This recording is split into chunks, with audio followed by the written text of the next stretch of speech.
see every customer as an individual, as somebody that may have gone through a lot of experiences. And sometimes I like telling my audience that that customer may have had a very rough morning before they walked into your office. So we must see them as individuals who have a need, and we have the competence and the capability to serve this customer. And I mentioned that it is no longer about the service that we provide to the customer. It's about the holistic experience that we give to the customer. And a good question is, when you go to take a cup of tea, you don't just walk in to the hotel next to your house that is charging tea at 10 bob or 20 bob, but sometimes we go where we are charged 300 shillings. Why is that the case? Because it is not about the tea. It's about the holistic experience. Customer experience.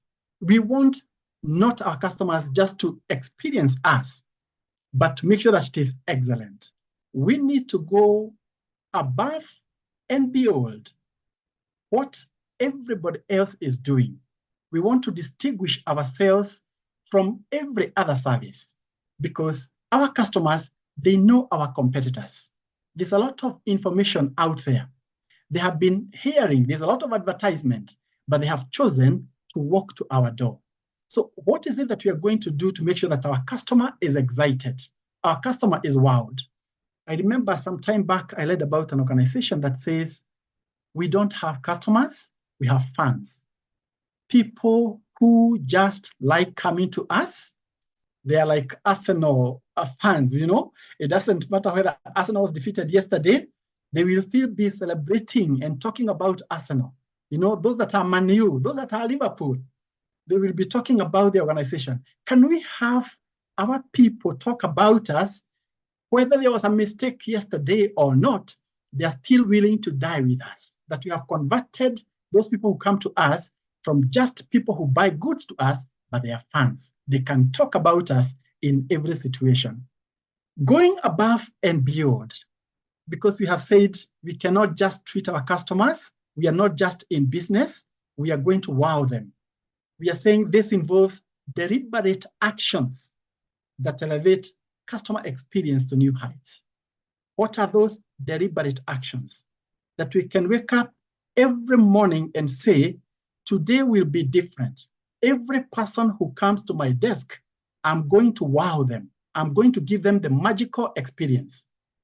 And we are saying that we need to delight our customers by really going above and beyond at every touch point. Which are these touch points? It could be the advert that we put out. It could be our social media.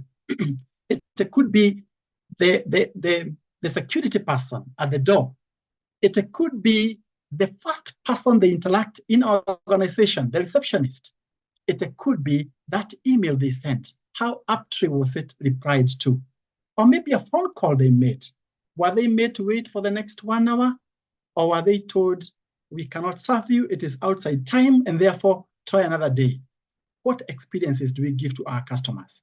Are we delighting them? That's what we are looking into. Now, one of the critical aspects when you are dealing with customer experience is the attitude of our employees. Everybody who works in an organization, do they understand why they should go the extra mile in serving the customer? In the first place, do they know that every customer who walks in is the one who is paying them their salary? So what we are saying is that every employee in an organization must understand why they need to go extra mile in serving the customer. Why they need to develop a mindset that prioritizes great experience, and why they need to act on what needs to be done to provide the wow experience. Our employees or the staff that we are with are the ones who meet the customer. And the customer will easily tell the attitude of the employee even before the employee speaks. We normally say that people emit certain energies. And by just interacting with you, I'm able to tell your mood, however much you may try to put the smile.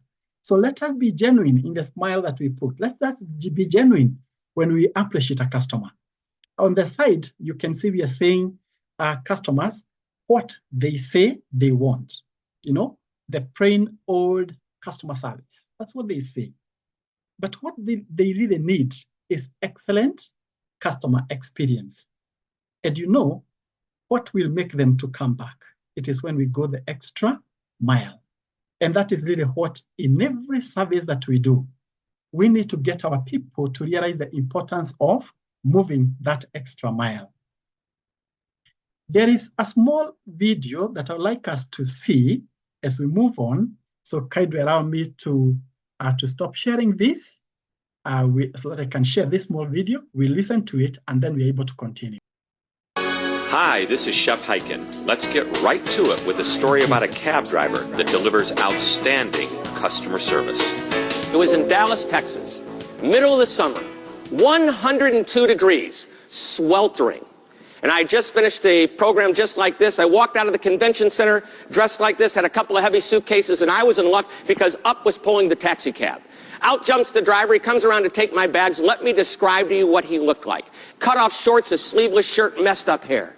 Hadn't shaven in maybe a week. For all I know, he hadn't showered in a week. I look at this man and I think to myself, this is not a moment of magic.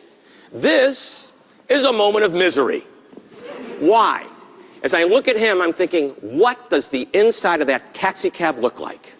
I mean, look at him. You know it's dirty and grimy in there. You know there's no air conditioning. It's probably broken. I'm going to get into this moving sauna, and 25 minutes later, I will be drenched in sweat. The suit will be wrinkled for the day, and about the time I actually get out of the cab, a little spring's going to pop through the vinyl seat and rip my pants.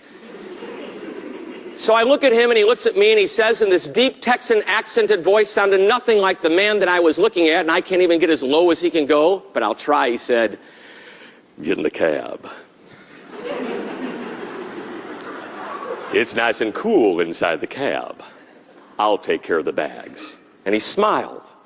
It didn't look right. Sure didn't sound right. I look behind the cab to see if there's a ventriloquist. Well, I handed the gentleman my bags. I opened the door, and cool air hit me in the face. The air conditioners worked just fine. As a matter of fact, it was cold inside the cab. And as I got in, the cab was spotlessly clean, and sitting on the seat next to me were two newspapers, the local Dallas paper and a USA Today, and right in the middle where the hump is, there was a bucket with ice and 2 soft drinks. Couldn't believe it. I had to look back to make sure the guy was still putting the bags in the back of the cab. Eventually, he gets into the front seat, picks up a dish of candy, turns around, offers me a piece of candy, and that's when I remembered what Mom always said. Don't ever take candy from strangers. This was different. I took the candy, and I asked the guy, "Is this your cab, or are you like borrowing it for the day?"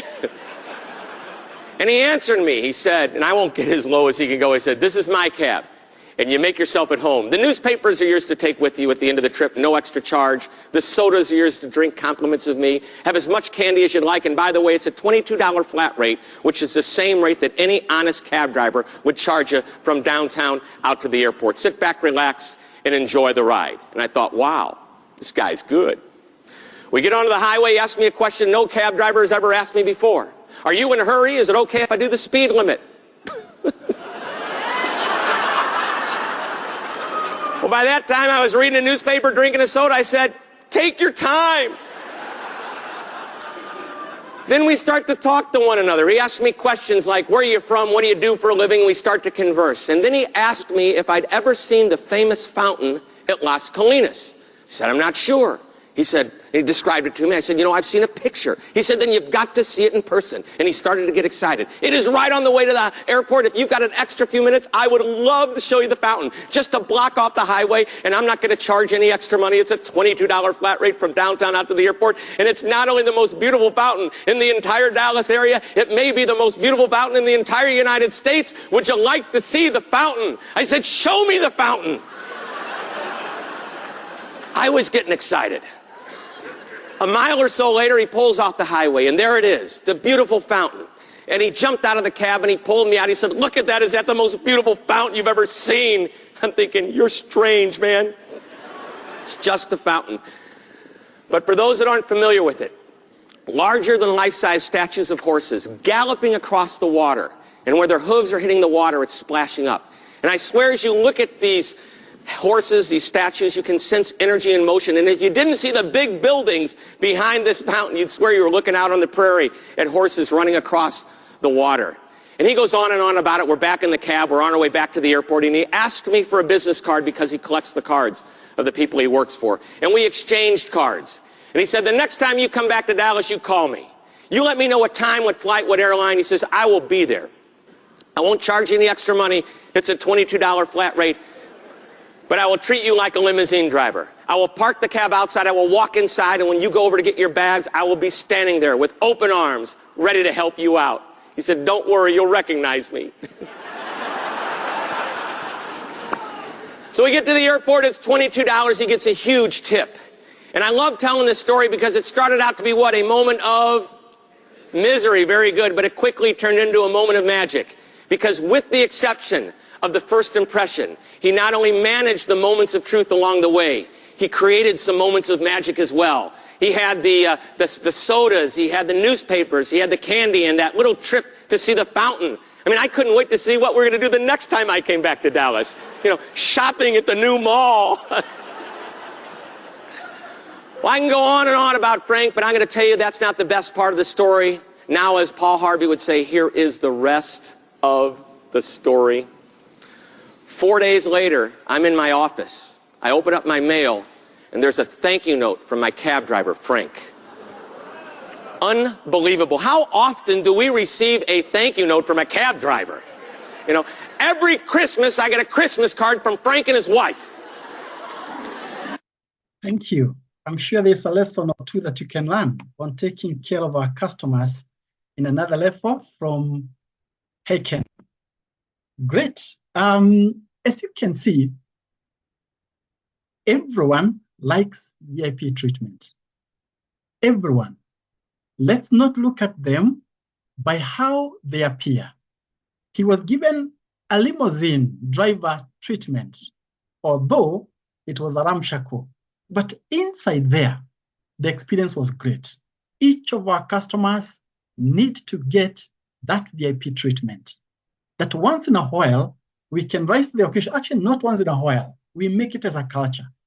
We should be willing to go the extra mile. He did not need to give him a caddy, a newspaper, a soda, or even to take him to that small trip. That customer who walks into a business, what is that extra thing that we really did not need to give them that we were able to give to that particular customer? We need to learn to skip the blame and solve the problem.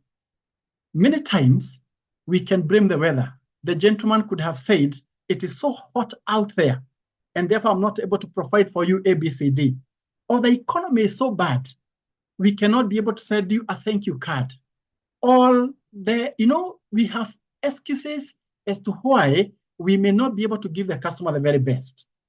And then, from what we can pick, customers derive satisfaction from operating outside established rules. There are those things that we normally say, the policy says. You know, we cannot be able to do that because of ABCD. But you might be willing to say, I can do this just because it is you. I'm willing to beg this one just to accommodate you. The customer can see you have gone above and beyond the calling of duty. That you're willing even to go, let me go and talk to my manager just to negotiate on your behalf. Let me give you a small story. Some years back, I was leading one of the institutions in Kenya, and there was a customer who came to one of my campuses. Her daughter had been discontinued from a university that I was collaborating with. She had done a diploma program with one of our campuses, and she had been admitted in the university. But as the rules were changing in the university, this lady was discontinued because her entry marks did not meet the requirement. But we had already entered into an MOU with the university as to why they should take our students and even give them some exemptions. So this mother went to the college where the student had taken the course, and she caused havoc. She talked of where her husband works. She said she will bring all the media houses. He will bring down the institution, and she was willing to fight. Then my team called me and said, there is this mother, she is so unhappy. She wants to bring the media to our campus. So what can we do? I told them, please refer her to me. Let her come and see me.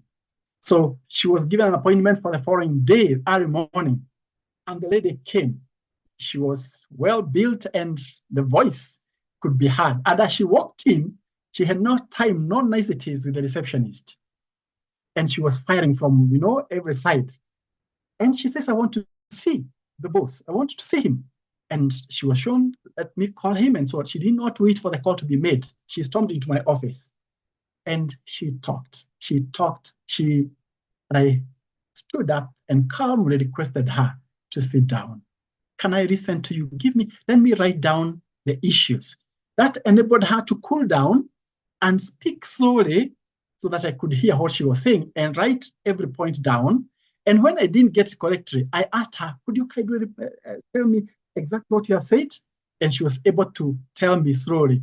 Then I committed myself to go to the university the following day. And I told her, wait for my feedback tomorrow. So I was not going to send anybody else. It was myself who was to go. And I went, I explained the case, and the girl was readmitted. That same day, the girl received a call before I left the university to be readmitted. You know what? The lady was so excited that she was willing to take me somewhere where there was an opportunity. And I got the opportunity that I'm still enjoying to this day because her daughter was readmitted. She did very well. She's currently working in a bank today. But simply because of that action of taking the extra mile, that I drove a distance to go and negotiate her case, the customer was very excited that to this day, we are still in very good rapport. Be willing to go the extra mile. It will make a difference. The customers don't care so much about equitable service. Don't tell me this is the way we treat everybody else, and therefore you must fit into this. At the beginning, I said, every customer is unique. Then it's about the customer, not about you. You can always say, the people in finance have not done ABCD. Therefore, you go and come back.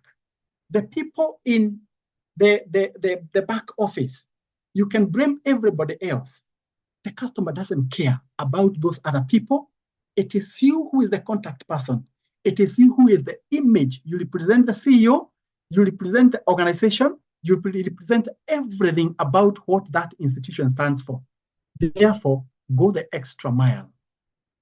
Customers will not love your company until your employees love the company. So we need all the employees to really understand why they need to love the company so that they can continue loving the customer. How can we nurture a culture of above and beyond? And we have some 8 points that I'll take some time to go through because they will have captured most of what I'll be looking at today. Let me start from the top left, where we have empowered employees and continuous education. There's a book written by Peter Senge that talks about the 5th discipline. It gives the 5 disciplines that every organization should ensure they should have. One of them is a learning organization. Every employee needs to be equipped with product knowledge of the organization to a level that they can be able to speak about them wherever they are. Sometimes you find the employee that you never expected may be the one who will bring that customer that will make a difference in the organization. Every employee has a role to play. And we say from the topmost to the junior-most, each one of us have a role to play. And that is why we must continuously keep on equipping them, keeping on training them on soft skills and on the hard skills so that they can really represent us. Some organizations will ask, suppose I train them and then they leave. And the question we ask, suppose you don't train them and they stay, what is the worst of? Let us train them and we make sure that every employee that we interact with, they'll be a good ambassador of organization wherever they will be. The next point, I'm moving on to the left side of my screen, is quick and efficient response. we need to inculcate a culture of urgency, a culture of being swift in meeting customer needs, a culture of continuously reducing how long it takes for us to solve the problems in organizations. Those requests that customers make, can we keep on improving? Can we keep on taking lesser time in resolving customer issues? The sooner we solve the problem, the better or the quicker we have a customer speaking positively about us. The longer we take before we solve a problem, the longer it will take for us to get a customer speaking good about us. And you know what? Just like Shep Hyken has said, the customer may be unhappy at the beginning, but if we solve their issue well, we have greater customer loyalty and more people talking about us. The other point is evolving with customer expectations. Customer expectations keep on changing. We cannot live in the past. We cannot say this is the way we have always done things. Things are changing. We need to keep on thinking how to move on. And this may move on with a point at the top, which is technology to elevate experience. Because many solutions today, we are moving to the age of artificial intelligence, where quicker resolutions are being gotten. Because of ability to harvest information that we have about our customers, mining our data and making conclusions out of it, we can quickly know we need to set a birthday to this customer ABC.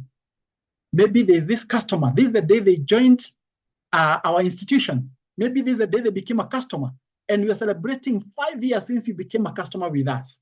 Those small things, those are the above and beyond. Those small things that we do to tell the customer, you are not just a number in our organization. We value you as a human person. Those are the things that make a difference. Proactive and effective communication. Do customers hear about things happening from other people? Do customers learn about us? Or do we go ahead and tell them, we communicate to them consistently about the changes that we are making in our organization? I know right now, everybody is talking about SHIF, or is it SHA, or is it, there are all those things. Information is not coming forth, and people are feeling agitated. Yesterday, I was in an organization, and they were saying, we don't know where to remit. We have not been shown how to remit this. I'm not here to talk negative about it, but what I'm saying is, do we give our customers an opportunity where they are not so sure, how am I supposed to behave?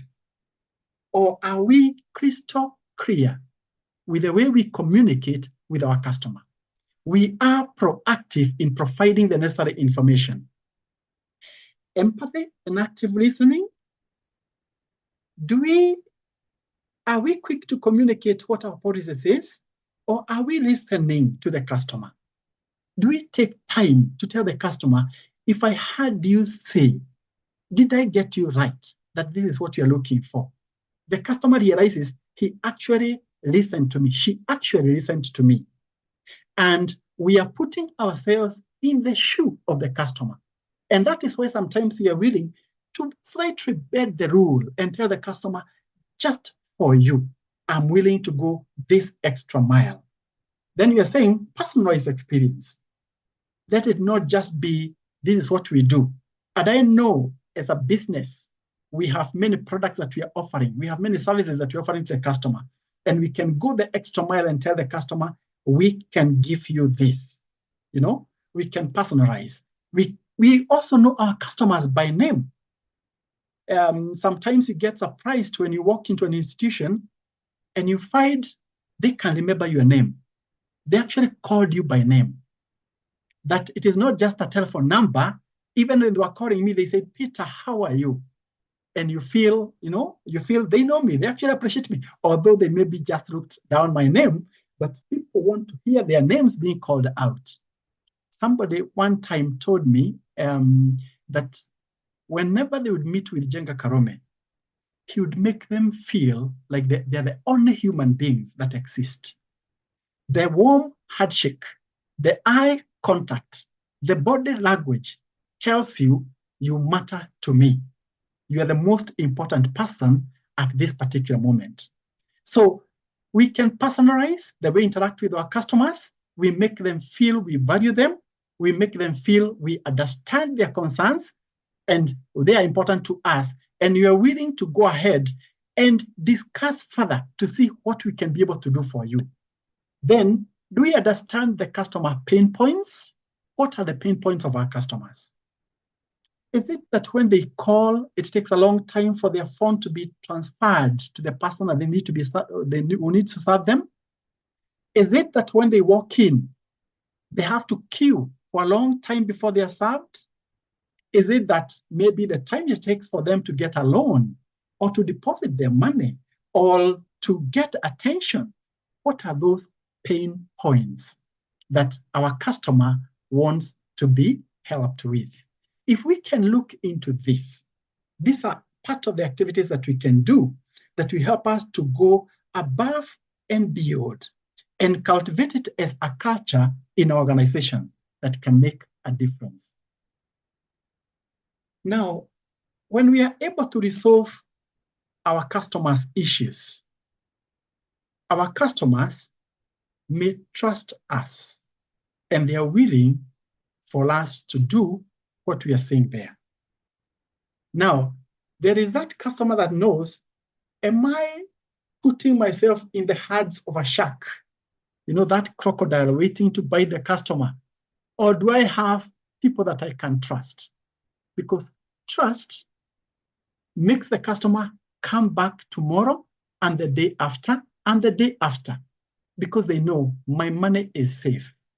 They know they will not change the terms midway. They know what they told me is what they will tell me even tomorrow. They know there is consistency.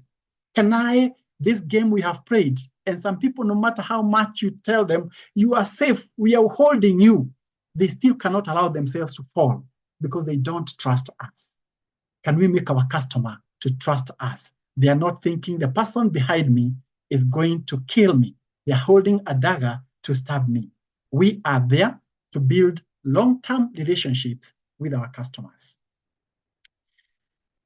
What are some of the benefits of going above and beyond so that we make sure that we are looking into being deliberate about going above and beyond, not just in the customer service week, but it becomes part of our tradition. From January to December, we are consistent. And we are saying one of them is that there will be growth through cross-selling and upselling. You know, a customer who has only been coming to get this kind of service, they are willing to ask, do you have this other? Or they are willing to listen to you to tell them, by the way, we also have this other product that can serve you better. You know, they are willing to cut across and look at what other products are in. And you know what? It helps us to retain our customers and even to acquire new customers. I'll come to some statistics in the next slide that talks about retention, which is one of the critical things that every business must look for, retaining the customers that we have. The next benefit is customer advocacy, that the customers can speak about us and they will have good word of mouth. What does that do? Increased customers, increased number of customers, that we can grow our customers as we move on. And that day we are saying there'll be an avenue for customer feedback and product improvement. We continuously improve our products because there are some customers that are willing to tell us, to give us feedback. We say feedback is the breakfast of champions. It is those people who are willing to receive feedback today and they are willing to incorporate it into, making it better and better, like that footballer who has to be told, no, hit the ball like this, turn this way, move this way. And they are willing to incorporate it in their day-to-day improvement. Continuous improvement, it's what helps us. And you know what? That is what differentiates us from everybody else in the market. Reality check. I said I'm coming to some statistics here. An average company will lose half of its customers every 5 years. There's a lot of statistics on this. Every 5 years, you lose half of your customers. And you know what? A satisfied customer will tell 4 to 5 others. In this, I will say, not just a satisfied, but an excited, a delighted, a wowed customer. They are willing to tell 4 to 5 others about what they got. But check on this. A dissatisfied customer will tell 7 to 13 others about how unhappy they are. People talk about the negative things more than about the positive things. And you know what? One customer who comes to say, I am unhappy, there is a whole 26 others who don't come. They just walk away. Now, we have said that a dissatisfied customer will tell how many? 7 to 13. Take an average of 10. And we have said one satisfied customer will come and say, I'm unhappy. But there's a whole 26 others who have walked away who are unhappy with you. Now, those 26 others, they are telling an average of 10 more people. You have 260 people now who know that that company is not a good place to go. And that's why we need to find a way of encouraging customer feedback. And then we are saying, unhappy customers, they will keep talking. They will keep on telling somebody that, you know, I had a bad experience in this organization up to 23 years down the line. And they normally say, if you want to change that, you need to do 11 positive customer-friendly activities to cancel one negative customer activity. That is why we must be deliberate about creating wow effect for every customer, giving them a magical experience for every customer. Allow me to leave you with these 2 slides, or not 2 slides, but these 2 quotations. One is, a satisfied customer is the best business strategy of all, because they will tell many others. And it costs 6 to 7 times more to acquire a new customer compared to retaining the one that we have. The one that we have, it will be much cheaper to keep them. And not only that, if they're excited, they will tell another 4 to 5 people. So if you can multiply, do that math and see how many more can be happy about us as we move on. Then there's this saying that says, if we don't take care of our customers, then someone else will. Thank you very much. My name is Peter Wairago. You can reach me on LinkedIn at Peter Wairago. Thank you very much. Oh, thank you, Peter. That was an amazing presentation. Quite the reality check there we have. Quite the reality check.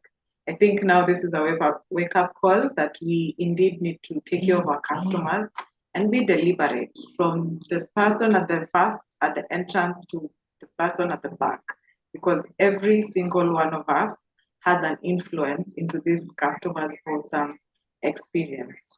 So right now we will go to the chat box, look at the activities that are happening there.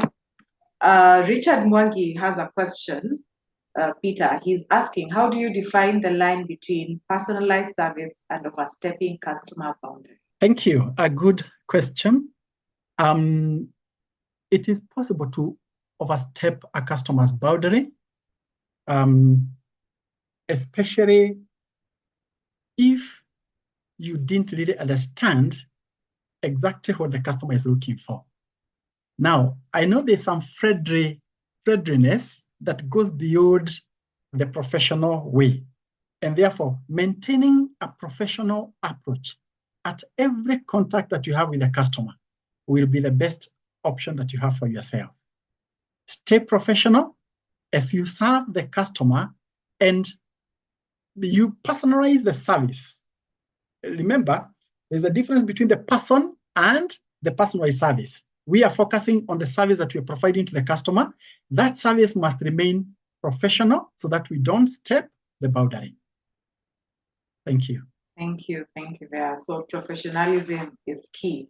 Emmanuel Kadeu is asking, can you discuss the role of emotional intelligence in delivering exceptional customer experiences? It is a major topic nowadays in many organizations, and there's a lot of training taking place on emotional intelligence, because customers come with all manner of, some came, they had fought in their homes in the morning. They come angry. Others, they were maybe stepped on as they got out of a matatu and they are feeling ABCD. Others, maybe they are looking for money and we are trying to tell them this is a situation, you do not qualify for this, and they are very angry. Emotional intelligence is what will help you to know how should I handle myself when this kind of a customer comes. Some customers, when they come, and you can tell that this customer is willing to fight, then yourself, you know, how do I calm myself down? How do I manage this customer? How do I make sure that the customer can listen to me? Now, one simple way that is talked in by Stephen Covey is on the ability to listen and communicate at the right time. And he says, never interrupt somebody who is communicating, but always seek clarification. Did I hear you say, or do you mean ABCD? So that the customer now, the anger, when you give them the time to reflect on what they have said, that anger comes down a little bit. They can repeat and say, I was telling you. Now you are able to tell them based on that. This is the way we handle the situation. So your own emotional intelligence, because if the customer temperature rises and yours also rise, and the customer can see that you're getting angry with the moment, then you are going nowhere. Emotional intelligence is very critical in being able to handle every situation that you encounter, because there will be problematic customer and difficult people to deal with. That is very true. Thank you.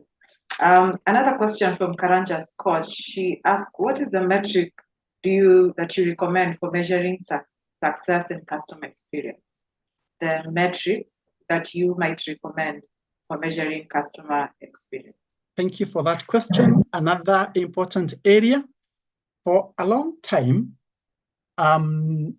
we used to have something we call the recommender index, but with the time they came in the Net Promoter Score. Now, the Net Promoter Score, what you do is that at the end of every interaction with a customer, they can be given a questionnaire, and the questionnaire can have what kind of service, how do you rate the service, or would you be willing to recommend us to your friends and relatives? And we have 10 as greatly recommend or highly recommend, and we have 1 as not recommend. Now, you'll have some people rate you as 9 and 10. Those are the people that we call the promoters. Then you'll have the people who will rate you maybe from 6, 7, and 8, and those are the ones that we call the passives. And you'll have the people who are rating you as maybe from 1, 2, 3, and so forth. Those are the detractors. So a Net Promoter Score, normally we make it as absolute figures, we make them to 100%. Assume 10 forms were filled. 2 people gave you, or maybe 5 people gave you strongly recommend, they're 8, they're 9, and 10. And you have 2 people who were detractors. They give you a 1 and a 2. So what you do is the 5 will be like a 50% because it is 5 out of 10. The 2 who did not recommend you will be like a 2 out of 10, so 20%. You will deduct the 50% minus the 20%, and your Net Promoter Score will be a 30%. Now, somebody said, actually it is the creator of this metrics who said, an NPS of 0 is good. If you got an NPS of 0, that means the number of promoters equal to the number of detractors, it is 0, because it is very possible to get a negative NPS. But if you got anything greater than 20, it is said to be great. Remember the one we have created came to 30. So anything above 20 will be considered as great. Anything above 50 And that is why, like most of the service industries, they are recommended to get above 50. That will be considered as amazing. Anything above 50, that is amazing. That you have more people who are promoting your organization, because what happens is that people who say, I strongly recommend, they are willing to tell their friends about our organization. But people who are passive, they neither highly recommended, they are not willing to recommend. Mostly they not tell anybody. But those people who say they cannot recommend, be very careful with them. They're the ones who will tell 7 to 13 others. That is why we must have more people talking about us positively than negatively. A high net promoter score. Thank you for that. So we should strive and aim to have an NPS of above 20 so that our companies are, advertised out there the natural way. Thank you so much. We have another question from Job Mutonga, who is asking, how can organizations leverage technology to enhance customer experience and create memorable experiences? Thank you. This is the period we are in.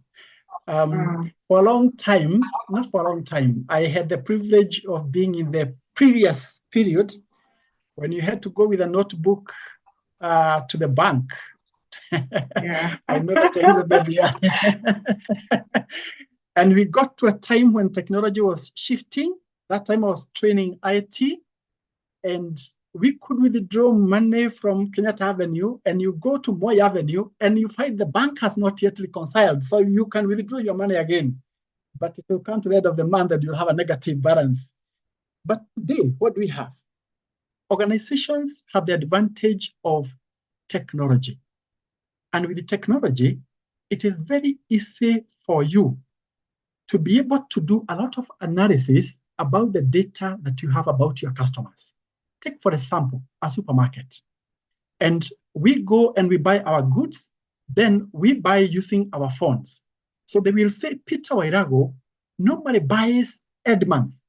He doesn't come in every day. So before the Ed month, we can actually send him any sales that we have, any discounts that we have, because Peter is somebody who buys this time. But then they may look at us, Elizabeth. Elizabeth comes every Friday, she comes. And Elizabeth normally buys this kind of product because it is very possible that we are able to extract information about what commonly does Elizabeth buy. And we can tailor-make products based on customers who are like Elizabeth. And we can easily be able to say, what age, based on the things that you buy, what age is Elizabeth around? And based on that, we can know the kind of things that we are able to promote. So every organization should be deliberate about data mining, that you can be able to sit, extract the information that you have, analyze your customers, and be able to give them products that suit their requirement. So technology is a game changer, and it will go a long way in making sure that you have very personalized interaction with your customers. Pharmaceutical companies, they know that Peter takes medicine of this, and therefore they can tell me, Peter, you took this number of medicine, you should be coming together next.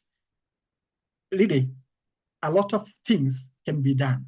It is for us to take advantage of technology to give very personalized attention to our customers. Thank you, Peter. As we have seen, every time as we go about, the technology changes, and it is up to us to adapt to those changes and make it efficiently for the customer. So thank you very much for that. There's a quote from Jean Ron before we continue with the comments in the comment section that says, if you make a sale, you can make a living. And if you make an investment of time and good service in a customer, you can make a fortune. So this just adds up to what you have taken us through, that indeed excellent customer service is the key to thriving in our companies. So we have a few more comments that we will go through. Michael Odongo has a comment. He says, quite a refreshing session. Thank you, Peter and Elizabeth. Yes. So thank you, Peter, for that. This is indeed quite refreshing, as Michael has said. So Springboard, as we come to the end, Springboard Capital has transformed lives by offering financial services to individuals and businesses for more than a decade. Yes, we have been in existence for over 13 years. Whether you need personal or business financing, we are here to lend a helping hand. So you can find us in a town near you, and we are always just a message away on your preferred social media platform. So I think we are at the end of our session. Thank you for joining us today, and we hope to see you next time in our next LinkedIn Live. Thank you, Elizabeth. Thank you, everyone.